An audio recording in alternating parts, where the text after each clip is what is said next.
అంటే నిన్న భారత ఉపాధ్యక్షులు వైస్ ప్రెసిడెంట్ ఆఫ్ ఇండియా ఆయన చాలా ఘోరమైన రిమార్కు సవాలు న్యాయ వ్యవస్థ పనిచేశాడు. మన ప్రభుత్వం కేంద్ర ప్రభుత్వంలో 5 వ్యవస్థలు ఉంటాయి, సంస్థాగత వ్యవస్థలు వ్యవస్థీకృతమైంది. అందులో ప్రెసిడెంట్ ఆఫ్ ఇండియా ఒకటి, జ్యుడిషియరీ ఒకటి, సిబిఐ, ఎలక్షన్ కమిషన్, నీతి ఆయోగ్. ఈ 5 స్టాట్యుటరీ బాడీస్. వాటి జోలికి ఊరు పోవడానికి వీళ్ళు ఏ గవర్నమెంట్ వచ్చినా. అట్లాంటి కానీ ఇప్పుడు ఆ వ్యవస్థ మధ్య యుద్ధం వచ్చేసింది. మన రాజ్యాంగం ఏంటి? సెక్యులర్ డెమోక్రటిక్ రిపబ్లిక్, మంది లౌకిక వ్యవస్థ. అది అంబేద్కర్ రూపొందించినప్పుడే రాజ్యాంగం రూపొందించినటువంటి లౌకిక వ్యవస్థ. అలాంటి లౌకిక వ్యవస్థని దెబ్బకొట్టే పద్ధతుల్లో అనేక అంశాలు జరుగుతూ ఉన్నాయి. వివాదం ఏమొచ్చింది? వక్ఫ్ బిల్లు పైన, తర్వాత గవర్నర్స్ పరిపాలన పైన ఒక సమస్య వస్తుంది. గవర్నర్స్ అనేది నామినేటెడ్ బాడీస్. రాష్ట్ర ప్రభుత్వం ప్రజల చేత ఎన్నుకోబడినట్టు రాష్ట్ర ప్రభుత్వం. ప్రజల చేత ఎన్నుకోబడిన రాష్ట్ర ప్రభుత్వం క్యాబినెట్ ఒక తీర్మానం చేస్తే అది ప్రజలకు సంబంధించిన తీర్మానమే కదా. దాన్ని ఒక తప్ప 2 దఫాలు క్లారిఫై అడగదు తప్ప 3వ దఫా కంపల్సరీగా అంగీకరించాల్సిందే. రాజ్యాంగం లోబడి కాకుండా రాజ్యాంగం ఇతర పద్ధతుల్లో కానీ తీర్పిచ్చుంటే అది విరుద్ధం, అంగీకరించడానికి వీల్లేదు. సుప్రీంకోర్టుకి ఎంతవరకు కదంటే అంగీకృత విషయాలను సక్రమంగా అమలు చేస్తున్నారా లేదా, లోపాలు ఉన్నాయా లేవా అని చెప్పడమే సుప్రీంకోర్టు యొక్క బాధ్యత. అందుకని పొలిటికల్ పాలసీలు ఎప్పుడు తీసుకోవద్దు. ఈసారి కూడా ఏమైంది? రాజ్యాంగంలో మనకు ఉన్నటువంటి హక్కుల్లో ఎలక్టెడ్ గవర్నమెంట్కి సంబంధించినటువంటి హక్కులు కూడా ఉన్నాయి కదా. నామినేటెడ్ బాడీగా ఉన్నటువంటి గవర్నర్ తీసుకోవాల్సిన లా అందించాలి, ఆయన తీసుకుంటే కుదురుతుంది. అందువల్ల కాన్స్టిట్యూషన్లో ఉన్నటువంటి లోపాలని సరిదిద్దడానికి లేదా కాన్స్టిట్యూషన్ అంగీకరించిన అంశాలని సరిగా అమలుపరచకుండా పోతే ఇంటర్వ్యూ అయ్యే శక్తి సుప్రీంకోర్టుకు ఉంటుంది. సుప్రీంకోర్టు కూడా ఈక్వల్ టు ది. ఇప్పుడు వైస్ ప్రెసిడెంట్ ఆఫ్ ఇండియా, సాక్షాత్ president of India, second vice president of India. Vice president of ఇండియాని ఛాలెంజ్ చేస్తున్నాడు. సుప్రీంకోర్టు రాజకీయాలు చేస్తూ ఉంది, అది చేయడానికి వీల్లేదు. ప్రెసిడెంట్ ఆఫ్ ఇండియాని ధిక్కరిస్తారా, తర్వాత గవర్నర్ని ధిక్కరిస్తారా అని చెప్పేసి అని మాట్లాడుతున్నాడు. ఇది ఎక్కడ విరుద్ధం? దీన్ని బట్టి అంటే వైస్ ప్రెసిడెంట్ ఆఫ్ ఇండియాకి ఆయన ఒక్క క్షణం కూడా పదవిలో ఉండడానికి వీల్లేదు. He should be removed from the presidentship. న్యాయ వ్యవస్థను క్వశ్చన్ చేస్తే న్యాయబద్ధంగా ఇచ్చినటువంటి సుప్రీంకోర్టు తీర్పుని ఆయన వ్యతిరేకించినప్పుడు ఆయన ఉపాధ్యక్షులకు ఉండేటువంటి అర్హత లేదు. అంటే వాడు ఎస్టోరేట్ మాట్లాడుతుంటే అది కుదరదు. దీన్ని మేము తీవ్రంగా పరిగణిస్తున్నాం. ఈ రాజ్యాంగాన్ని కోల్చడానికి కొంతమంది తీవ్రవాదులు ప్రయత్నిస్తారని చెప్పేసి అలాంటి తీవ్రవాదుల్లో నక్సలైట్లని హతమార్చాలని చెప్పేసి పదే పిలిపిస్తూ ఉన్నారు. సరే, విప్లవ పోరాటానికి నమ్మినటువంటి నక్సలైట్లు వాళ్ళ పాలసీ వేరుగా ఉండొచ్చు. ఈ రాజ్యాంగం మాకు సంబంధం చెప్పేసి అది వాళ్ళ విధానం. కానీ మీరు రాజ్యాంగాన్ని ఆమోదిస్తామని చెప్పి రాజ్యాంగం పదవులు తీసుకొని రాజ్యాంగానికి వ్యతిరేకంగా మాట్లాడుతున్నారు కదా. ప్రధానమంత్రి కానీ వైస్ ప్రెసిడెంట్ ఆఫ్ ఇండియా కానీ ఎవరు ద్రోహులు? ఇప్పుడు ప్రజల చేత తన్నుకోబడిన మీరు ద్రోహులుగా మిగిలిపోతున్నారు, మీరే తప్పులు చేస్తున్నారు. అన్నప్పుడు మిగతా వాళ్ళని భావాలు తేడా ఉండే వాళ్ళంతా చంపాలని ప్రయత్నిస్తున్నారు. భావాలు తేడా ఉంటే భావాల ఘర్షణ పడతాయి, చర్చించుకోవచ్చు, పరిష్కారం చేసుకోవచ్చు. వినకుండా పోతే ఎవరి భావాలు వాళ్ళకు ఉంటాయి. లేదా అగ్రీ టు డిసగ్రీ, అది పాలసీ మనం చేస్తూ ఉంది. ఇప్పుడు ఫీజు రియంబర్స్మెంట్. విద్యార్థులు ఒకప్పుడు ఫారిన్ పోతే 30-40 ఏళ్ల క్రితం విదేశాలకు పోతే అంతా బాగా బలిసిన కుటుంబాల నుంచే ఉండేవాళ్ళు. అప్పర్ క్యాస్ట్ వాళ్ళు, బాగా డబ్బులు ఉండేవాళ్ళు, వాళ్ళే అడిగి పోయి చదువుకోవడం, వ్యాపారం చేసుకునేవాళ్ళు. కానీ చంద్రబాబు నాయుడు వచ్చినాక ఇంజనీరింగ్ కాలేజెస్ విపరీతంగా పెట్టాడు. కోళ్ళ ఫారాల్లో కూడా ఇంజనీరింగ్ కాలేజీ పెట్టేశాడు. కొన్ని కాలేజీ పేర్లు కోళ్ళ ఫారం కాలేజ్ అంటారు దాన్ని. ఇన్ఫ్రాస్ట్రక్చర్ లేకపోయినా పెట్టేశాడు. తర్వాత వైఎస్ రాజశేఖర్ వచ్చిన తర్వాత చదువుకున్న వాళ్ళకందరికీ ఫీజు రియంబర్స్ పెట్టేశాడు. దాంతో ఏమైంది, ఎస్సీస్, బీసీస్, బలహీన వర్గాలు, పేదవాళ్ళు అందరూ కూడా చదువుకోవడం, వాళ్ళు ఫారిన్ పోవడం వచ్చేసింది. లోన్స్ ఇస్తున్నారు వాళ్ళకి. ఇప్పుడు పోయి చూస్తే ఏ మూల పోయి చూసినా ఎస్సీస్, బీసీస్, వీకర్ సెక్షన్స్ కోకొల్లగా కనిపిస్తారు. 30 ఏళ్ల క్రితం అధికార పరిస్థితి. అందువల్ల ఫీజు రియంబర్స్మెంట్ ఎందుకు పెట్టారు? సామాన్య ప్రజానీకం చదువుకోవడానికి అవకాశం కల్పించి ఫీజులు ప్రభుత్వం కట్టి వాళ్ళు చదువుకుంటా ఇచ్చారు. ఇప్పుడు ఫీజుల రియంబర్స్మెంట్ ఎంత పరసంగా మారింది. ఇప్పుడు సకాలంలో వాళ్ళు ఫీజులు ఇవ్వరు, రియంబర్స్మెంట్ చేయరు. చాలా కాలేజెస్, ముఖ్యంగా నర్సింగ్ కాలేజీలు, చిన్న కాలేజెస్, వాటిల్లో ఫీజు రియంబర్స్మెంట్ రావడం లేదు. తర్వాత టెక్నికల్ కాలేజెస్ వాళ్ళకి ఫీజు రావడం లేదు. వాళ్ళు చదువుకుంటారు, వెళ్ళిపోతున్నారు, సర్టిఫికేట్ ఇవ్వడం వాళ్ళకి. వాళ్ళు ఏమంటారు, మా ఫీజులు నాకు రాలేదని మేనేజ్మెంట్ పట్టేస్తూ ఉంది. చదువుకొని పూర్తయ్యి ఎలిజిబిలిటీ వచ్చి బయట పోయి ఉద్యోగం చేసుకుందామంటే ఫీజు సర్టిఫికేట్ లేదు. నాకు తెలిసే దగ్గరలో ఒక ఎస్సీ బాయ్ వెళ్ళనే వాడి కూతురికి నర్సింగ్ కాలేజ్ చదివేది, పాపం సర్టిఫికేట్ లేదు. ఇప్పుడు ఇక్కడే కూర్చోండి మురళి, వీళ్ళ ఇంట్లో వాళ్ళు మీ అమ్మాయికి అబ్బాయికా, వీళ్ళ అమ్మాయికి ఫీజు రింబర్స్మెంట్ డబ్బులు రాలే, 2 ఏళ్ళ నుంచి ఆ సర్టిఫికేట్ లేదు. నిర్దిష్టం ఇదే. ఈ విధంగా లక్షల మంది విద్యార్థులు చదువు పూర్తయిన తర్వాత సర్టిఫికేట్లు లేకుండా ఇబ్బంది పడుతున్నారు ఉన్నారు. ఎందుకు ఫీజు రింబర్స్మెంట్ ఎవరు? గవర్నమెంట్ కమిట్మెంటే కదా అది. అన్నిటికి ఇచ్చుకుంటారుగా, ఆ ఓడులు ఈ ఓడులు ఆ ఓడులు అని పిలుచుకుంటారుగా బాగా. మరి వీళ్ళని మీ కమిట్మెంట్ ఏమైంది? 4 ఏళ్ళు 5 ఏళ్ళు చదువుకున్న తర్వాత వాళ్ళకి సర్టిఫికేట్ లేకుండా పోతే వాళ్ళు ఏమవుతారు? మీకు కావాల్సిన ప్రయత్నం చేసుకుంటారు కదా, విమానాలు కొనుక్కుంటున్నారు, అన్ని రకాలు చేసుకుంటున్నారు, పెద్ద పెద్ద కాంట్రాక్ట్స్ బిల్లు తెచ్చుకుంటున్నారు, ఎవరు ఇబ్బంది పెట్టడం లేదు. మరి వీళ్ళని ఎందుకు ఇబ్బంది పెడుతున్నారు? కాబట్టి ఫీజుల రియంబర్స్మెంట్ అనేది ఒకరోజు ఆలోచన చేసినా ఇది ప్రభుత్వ క్రిమినల్ చర్యకి పాటుపడాల్సి వస్తుంది. నేరపూరితమైన తప్పు గవర్నమెంట్ ఫీజుల రియంబర్స్మెంట్ ఆపడం అనేది. కొన్ని లక్షల మంది విద్యార్థులను గొంతుకొచ్చేటువంటి వస్తూ ఉంది. కాబట్టి ఫస్ట్ ప్రయారిటీ ఫీజుల రియంబర్స్మెంట్ అమలు చేయాలి. అదేమంటే జగన్ గవర్నమెంట్ చేయలేదంటారు. జగన్ ఉన్నప్పుడు ఏం చేశాడు? చంద్రబాబు గవర్నమెంట్ చేయలేదంటారు. ఇది ఎక్కడ గోవాల ఎక్కువాలా? మంచిని ఆదర్శంగా తీసుకుంటారు, చెడు ఎందుకు ఆదర్శంగా తీసుకుంటారు?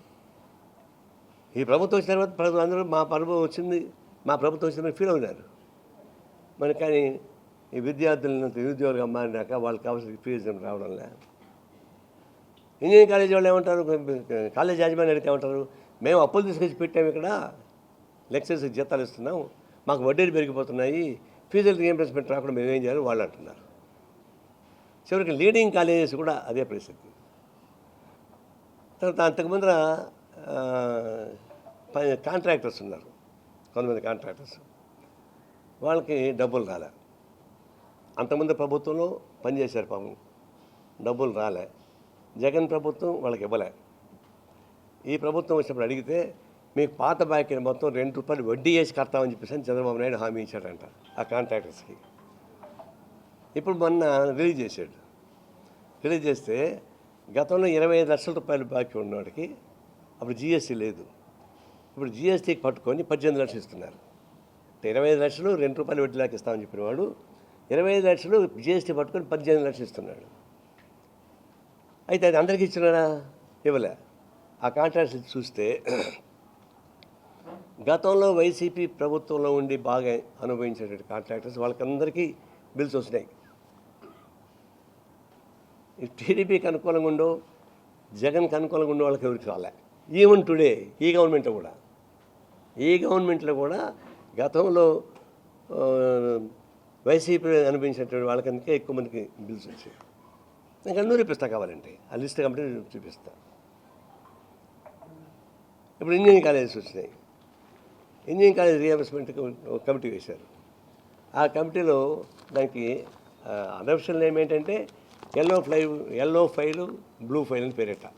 అది అనఫిషియల్, నాకు తెలియదు. అది ఎల్లో ఫైల్ అంటే టీడీపీ వాళ్ళది, బ్లూ ఫైల్ అంటే వైసీపీ వాళ్ళది. ఎల్లో ఫైల్ మొత్తం పెండింగ్ పెట్టారంట 5 ఏళ్ళు. ఇప్పుడు మళ్ళీ కొత్త కమిటీ వేసి ఫామ్ చేసి ఫీజుల స్ట్రక్చర్స్ పెట్టారు. ఆ ఫీజుల స్ట్రక్చర్లో కూడా చాలా అన్యాయమైన స్ట్రక్చర్ వచ్చింది. మంచి కాలేజీకి అందరికి ఫీజులు తగ్గిపోయినాయి, 40,000 30,000 సంవత్సరానికి. మామూలుగా గతంలో బాగా అనుభవించినటువంటి వైసీపీ ప్రభుత్వంలో బాగా అనుభవించినటువంటి యాజమాన్యానికి అన్నిటికీ ఫుల్గా వచ్చేసింది. ఎంత మ్యాక్సిమం పెట్టారు వాళ్ళకి అందరికీ? 60,000 70,000 80,000 పెట్టారు వాళ్ళ సీట్. అంటే ఆ లిస్ట్ మొత్తం కానీ చదివితే, దాని పేర్లు మేనేజ్మెంట్ పేర్లు చదివితే దాదాపు ఇప్పుడు ఎగ్జాంపుల్ ఒక 7 ఉన్నాయి, పేర్లు నేను చెప్పడం లేదు. అయితే వీళ్ళందరికీ 60,000 50,000 నుంచి 60,000 దాకా పెట్టున్నారు. మిగతా వాళ్ళకి 40,000 ఇక్కడ పెట్టున్నారు. లోపలికి వెళ్ళి చూస్తే మన సేమ్ గతంలో వైసీపీ ప్రభుత్వంలో అనుభవించిన వాళ్ళకందరికీ యాజిటీకి వచ్చేసింది. అంటే డిస్క్రిమినేషన్స్. ఏం డిస్క్రిమినేషను? గతంలో వైసీపీ చేసినటువంటి పనులే వీళ్ళు చేస్తున్నారు. కాంట్రాక్ట్ బిల్లు అట్టే చేస్తున్నారు, కాలేజ్ రీఎంబర్స్మెంట్ అట్టే చేస్తున్నారు, మిగతా అట్టే చేస్తున్నారు. ఇంకా ఏం తేడా ఉంది చెప్పండి? వైసీపీ ప్రభుత్వానికి టీడీపీ ప్రభుత్వానికి తేడా ఏంటో నాకు అర్థం కాలేదు. పైన చంద్రబాబు నాయుడు ఉన్నాడు, లోకేష్ ఉన్నాడు, టీడీపీ ఉంది, వెనక ఆయన మన బొమ్మ ఉంటుంది, సింబల్ ఉంటుంది, ఇంతవరకు బాగానే ఉంటుంది. కింద ఏం లేదే, కిందంతా మళ్ళీ వైసీపీ పాలన కనిపిస్తూ ఉంది నాకు. ఈ 3 ఎగ్జాంపుల్ చెప్తున్నా. ఎంక్వైరీ చేస్తే మేము నిరూపిస్తాం మీరు ఏమేమి తప్పులు చేశారు. ఇది దీనివల్ల ఏమవుతుంది? చెలగాటం, చాలా నష్టం వచ్చేటువంటి పరిస్థితి వస్తూ ఉంది. దీని మీద సమగ్రంగా విచారణ జరిపించి ఆ ఫీజుల అనౌన్స్మెంట్లో అవసరమైన మార్పులు చేయాల్సిన అవసరం ఉంటుందని చెప్పి నేను కోరుతా ఉన్నాను. అట్లాగే ఇప్పుడు నిన్న పెద్ద రాద్ధాంతం జరిగింది, టీటీడీ గోశాల. సరే, నేను కూడా గోశాలకు పోయించాను, మీరంతా చూశారు, అంతా వచ్చింది, మళ్ళీ చెప్పక్కల్లా. నిన్న పెద్ద డ్రాబా జరిగింది.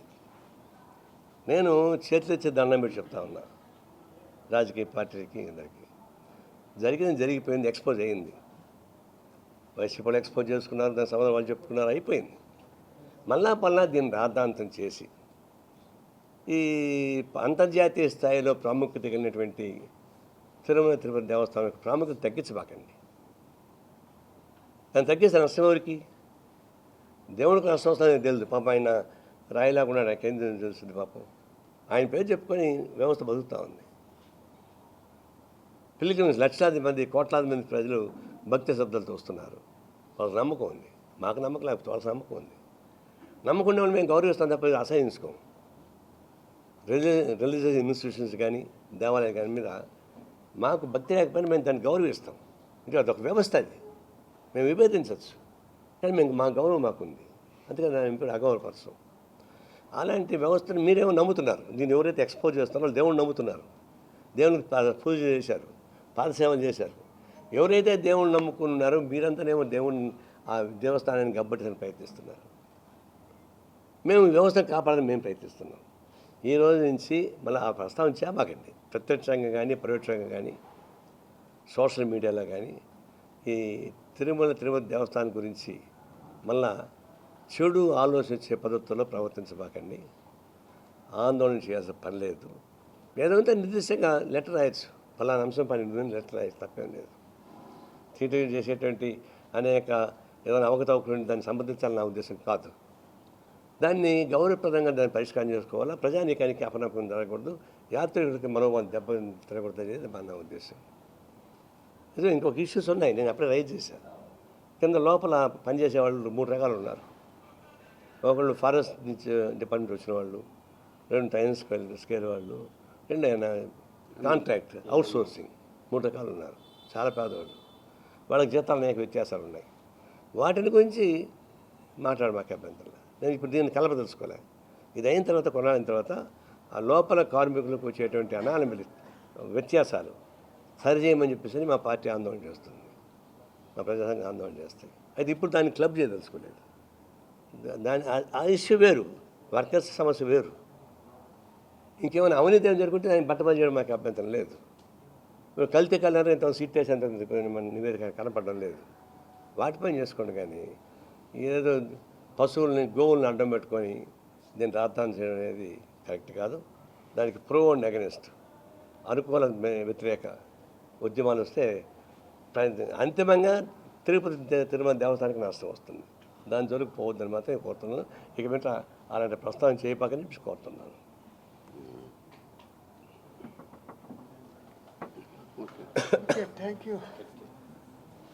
ఏం లేవా? అంత రాసుకోవట్లేదు, నజోకి రావడం లేదు.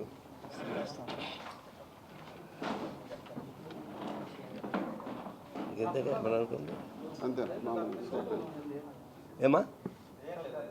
Okay, thank you. Hit TV app, ఇందులో short news, live news, entertainment shows, movies, digital magazines తో పాటు మీ జిల్లా వార్తలను కూడా ఫ్రీగా చూడొచ్చు. అంతేకాదు, కేజీ నుంచి పీజీ వరకు విద్యార్థులకు స్కాలర్షిప్ కూడా అందిస్తున్నాం. ప్రతి వారం 10 మందికి లక్కీ డ్రా ద్వారా ఒక్కొక్కరికి 10,000 రూపాయలు అందిస్తున్నాం. ఇంకెందుకు ఆలస్యం, వెంటనే హిట్ టీవీ యాప్ ని డౌన్లోడ్ చేసుకుని ఫ్రీగా ఎంటర్టైన్మెంట్ పొందండి. Hit TV app, hit TV app, please download hit TV app. Hit TV app ని ఫ్రీగా డౌన్లోడ్ చేసుకొని ఎంజాయ్ చేయండి. మీకు నచ్చిన ఎంటర్టైన్మెంట్ కోసం హిట్ టీవీ యాప్ ని ఫ్రీగా డౌన్లోడ్ చేసుకొని ఎంజాయ్ చేయండి. హిట్ టీవీ యాప్ని డౌన్లోడ్ చేసుకుని ఆస్వాదించండి, ఆశీర్వదించండి. ఇంతమంది సెలబ్రిటీలు హిట్ టీవీ యాప్ ని డౌన్లోడ్ చేసుకోండి అని చెప్తున్నారంటే ఎంత మంచి యాప్ ఆలోచించండి. అమెరికా అమెరికా అమెరికా అమెరికాలో చదవాలనుకునే వాళ్ళకి విశ్వసనీయమైన పేరు మన శౌర్య కన్సల్టెన్సీ. UK లో 1 year masters, UK లో 1 year masters, 2 years work permit up to 5 years visa. Contact Saurya Consultancy. Contact 89851 89851.